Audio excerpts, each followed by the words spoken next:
Most leaders don't fail because they lack discipline or vision. They fail because they're trying to lead too many priorities at the same time. Every quarter, I see leaders set 10 goals, they launch 5 initiatives, and then they wonder why nothing actually moves. I lead 4 organizations, and I don't do that. So, in this episode, I'm going to walk you through how to decide the one thing that matters most each quarter, how I filter everything else out, and why this single decision has made execution not only simpler, but teams clearer and progress. Guess what? It's measurable. So if you're tired of being busy but not effective, this framework's going to change how you lead in the next 90 days. Welcome to the Leaders Leading Leaders podcast. I'm your host, John Espinosa. If your goal is to build high-performance teams, I'm going to use my 20 years of leadership experience to share what I've learned. So let's get into the content for today.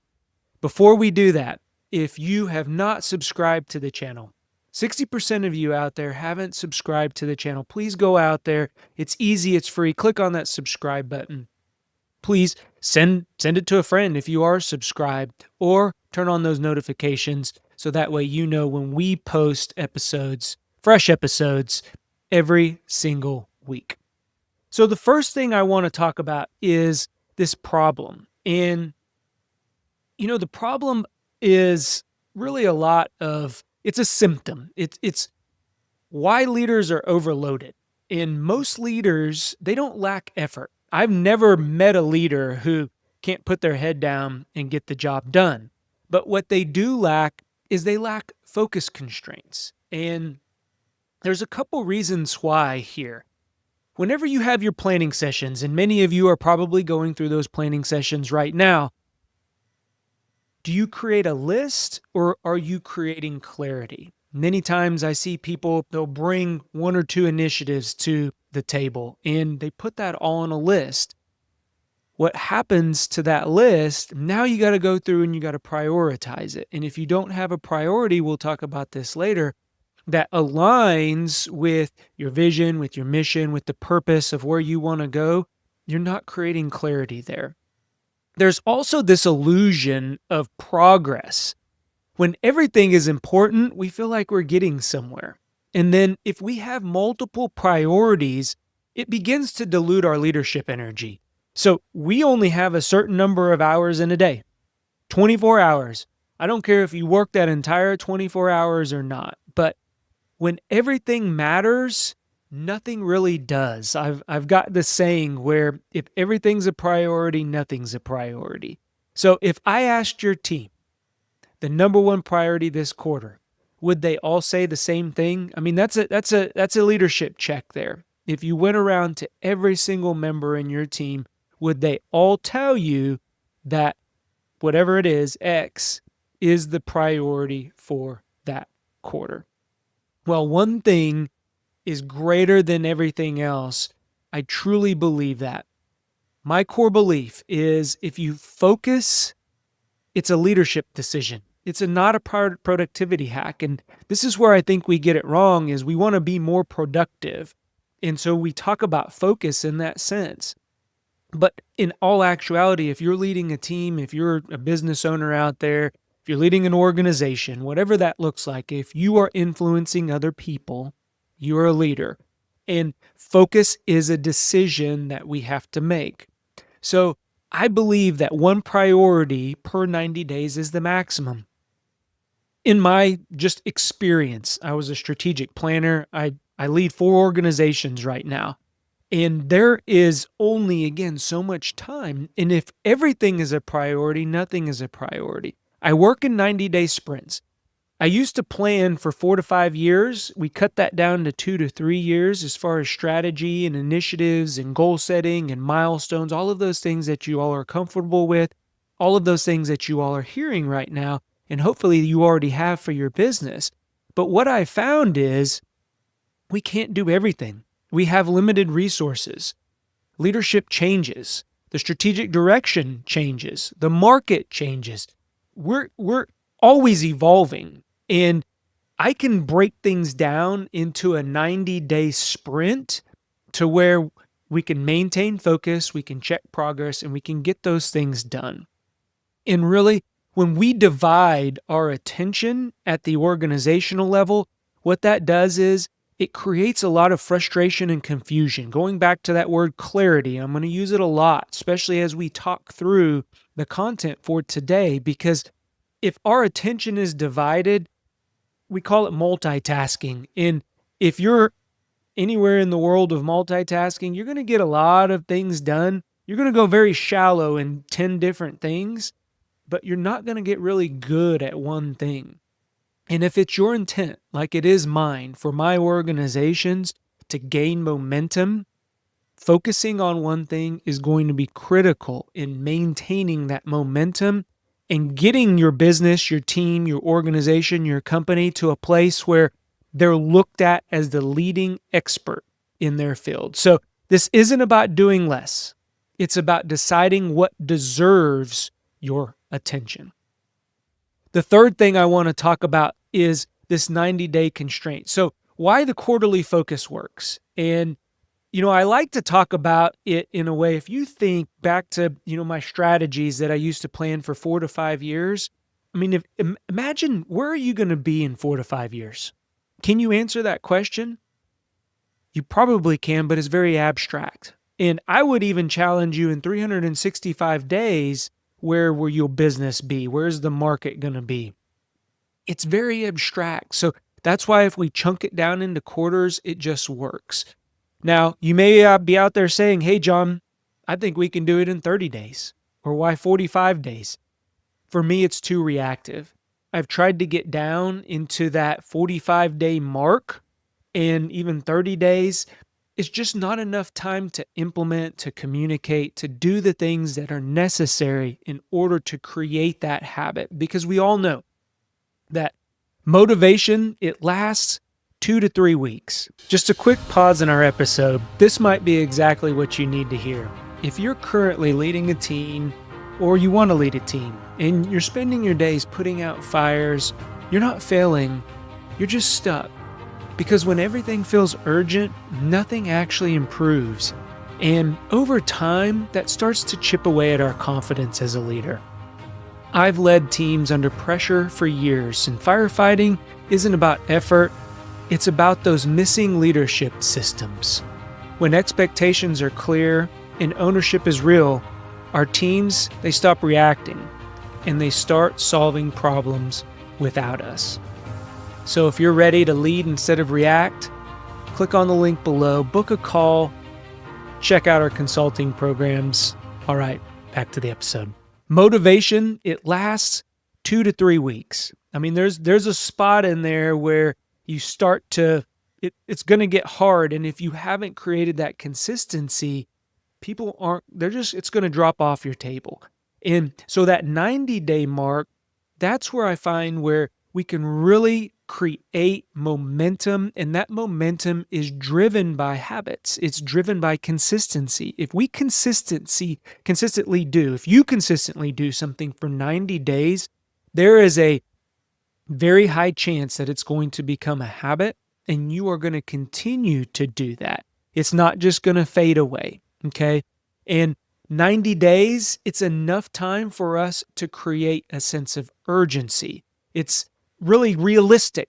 I find it in today's age where it's realistic for us to look at a 90-day sprint and say, yeah, I can go do that. I can get that done, and I realize that it's going to impact the organization. Our teams, they can remember 90 days. If you want to break it down into 30-day milestones and keep the momentum going, that's another way of looking at this. And as leaders of the organization, as team leads, as business owners, we can inspect the progress within 90 days. So at the end of those 90 days, we can take the metrics that we've created, the feedback that we've gotten, and we can determine, all right, what do we need to start, stop, and continue for the next 90 days? What a 90-day sprint does is it forces us to choose what matters now, not what will matter eventually. So let's talk about how I choose that one thing. And this is really my decision filter. As I walk through a list that you've created.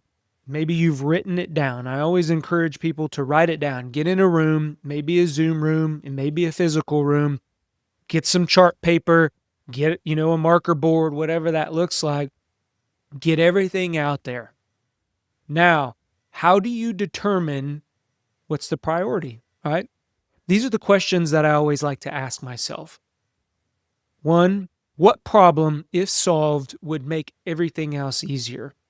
And I can imagine that there are problems within your organization that if you just solve that one thing, all the other problems, they may even go away.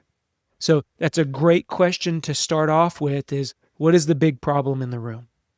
The second question, what must change in the next 90 days for us to be healthier? Now, you may ask yourself, what's healthier mean? For me, it could mean multiple things. Depends on the team, depends on your organization or your business that you're leading. Does healthier mean less turnover?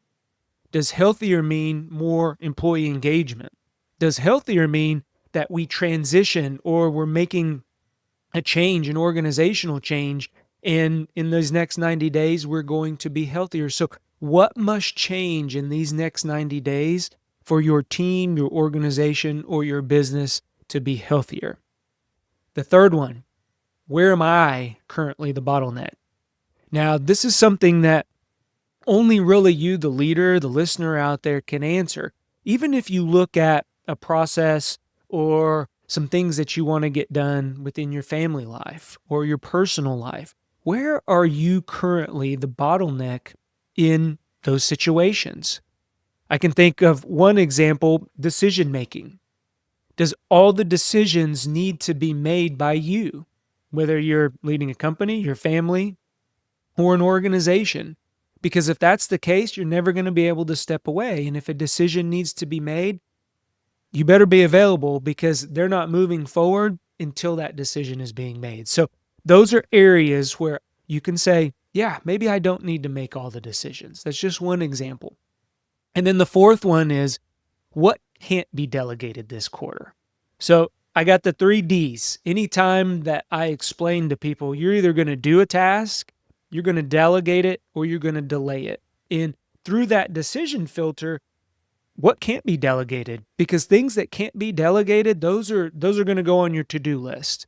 So those 4 questions frame how I make a decision around what moves forward.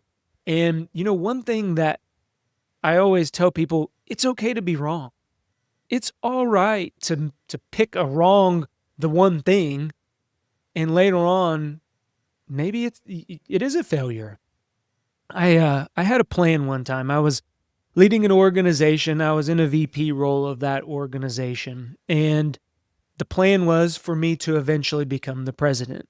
So I stepped down, right? The one thing was succession planning. That was the thing that was important to our organization, is to build a succession plan at the executive level of that organization.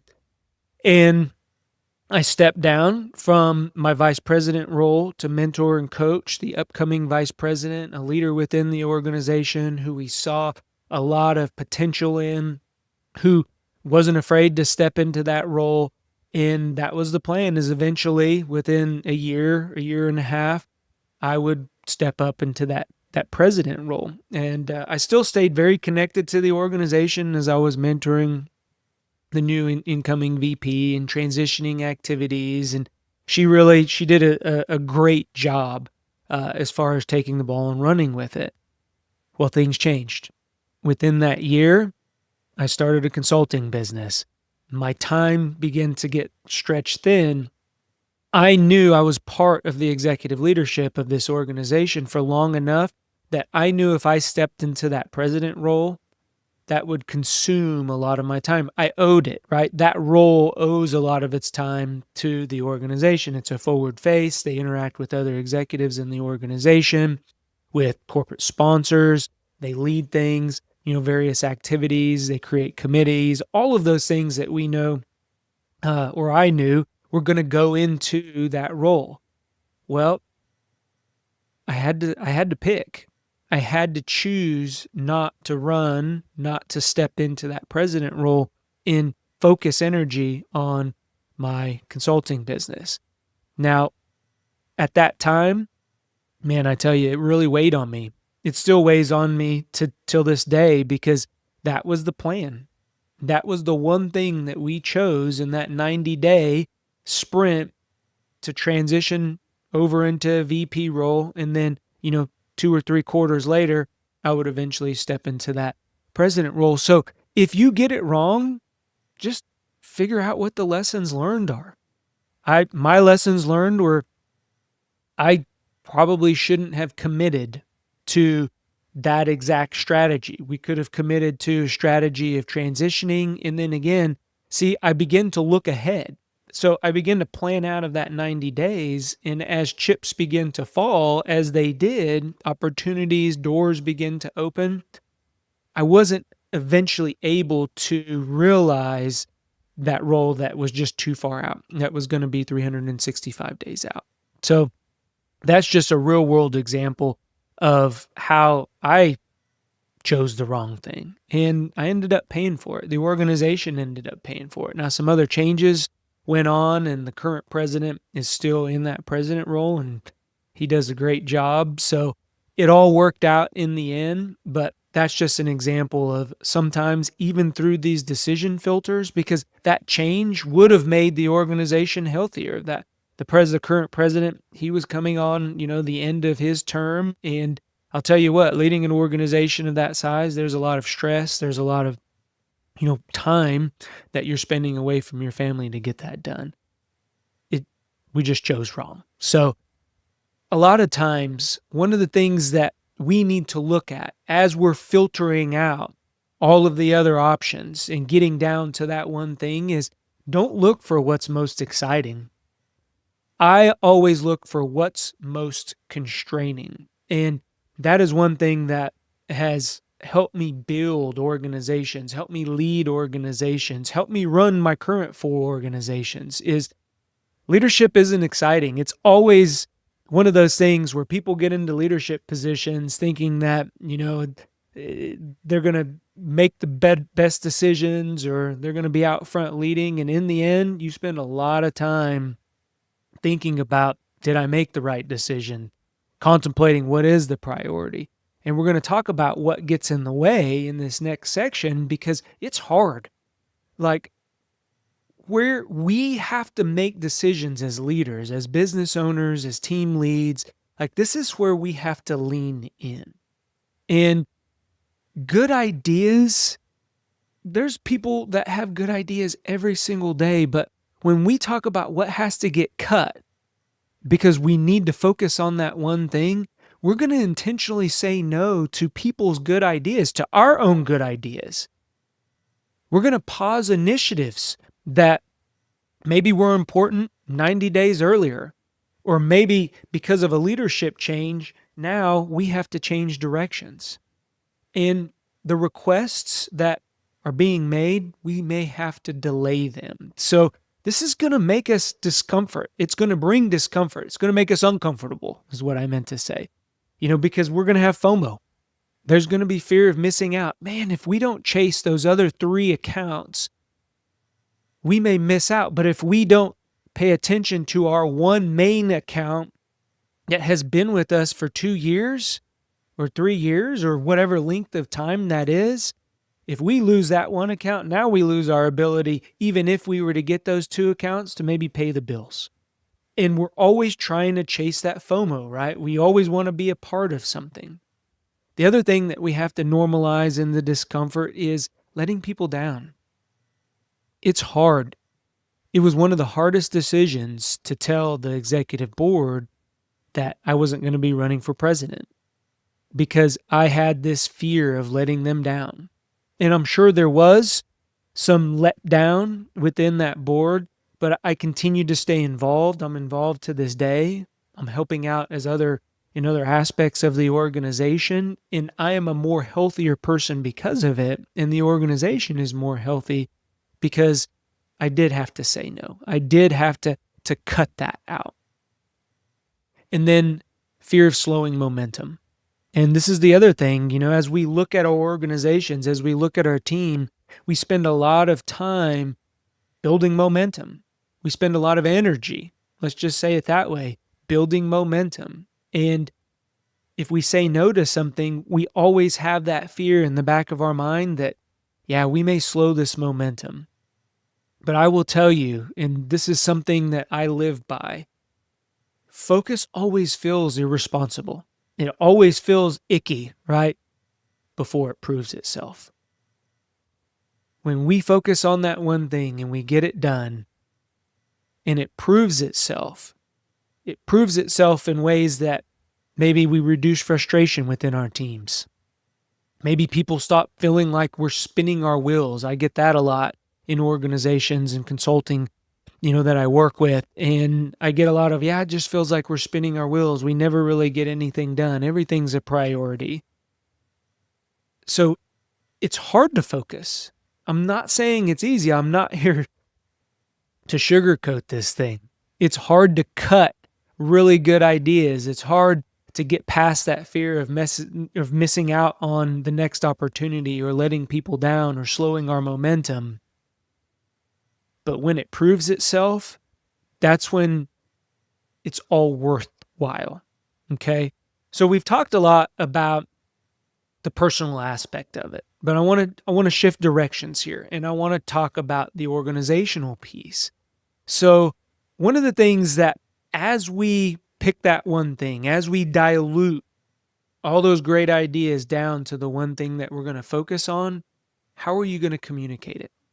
How are you going to communicate it to your team? How are you going to communicate it to your organization? And this is one area where I like to spend a lot of time. Sometimes we have to go slow in order to go far. And when it comes to the communication piece, how we communicate why everybody chose that one thing, or why maybe you, the leader, chose that one thing, is very important. Influence. As leaders within the organization, we may have to ask for people to trust us. And along those lines, we hopefully have gained their trust. Because if I ask somebody to trust me in the next 90 days, now it brings a lot of ownership. It brings a lot of ownership in yourself. It brings a lot of ownership in the organization that you trust them to get this one thing done. And that one thing is going to propel us into the next quarter to get that next one thing done. And that is going to create momentum. Meetings. Everything that we do, we have a lot of meetings in our organizations. And in those meetings, a lot of the topics get discussed. A lot of what ifs are talked about. So think about, in your meetings within the organization, how does this one thing begin to shape those meetings? I can tell you the way that it shaped meetings that I've been in. Once we narrow our focus, we get laser focused on that one thing, is our meetings are they're shorter, they're more concise, and people walk away with a sense of accomplishment. The other thing, how does it simplify decision making? And this goes hand in hand with the communication piece, because now what I'm hearing, what I get a lot of feedback on is, man, I know where I'm going. I know where we're going as an organization. And everything as far as the decision-making parameters, and we've talked about this on previous episodes, setting up those parameters, now it doesn't seem like such a heavy lift. Once we understand what that focus is, and now that's the one thing we're doing, anything outside of that is a no. It's a cut. It's a not now, right? It doesn't support this quarter's priority. It's not a yes right now. And that really is something that you should repeat.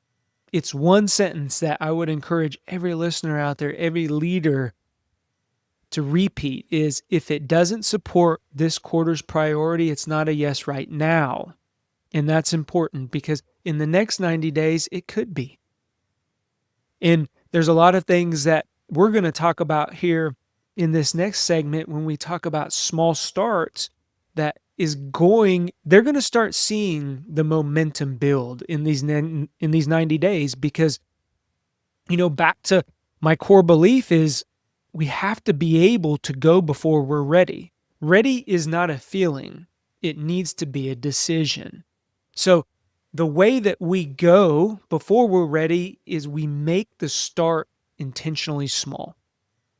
We try to get rid of all those barriers. I like to explain it this way is the first action, it's not execution. It needs to be about alignment. It needs to be about this is why we're focusing on this one thing and we're going to move forward. So this is why we're going to focus on the one account versus going out and getting extra account is to maybe build that relationship with that one account. So that way we got a 5-year relationship, not a 90-day or a year relationship. We're going to build that trust. We're going to focus on that one account to let them know that, hey, we're here for them and what they need, we can meet those needs. And then the small starts also, they're going to reduce resistance. Any one of you out there who has started a diet, started an exercise routine, you know what this feels like. Because anytime we start a new habit, guess what? There's that resistance there. We have that doubt. Our minds aren't engineered to tackle big challenges. They're just not.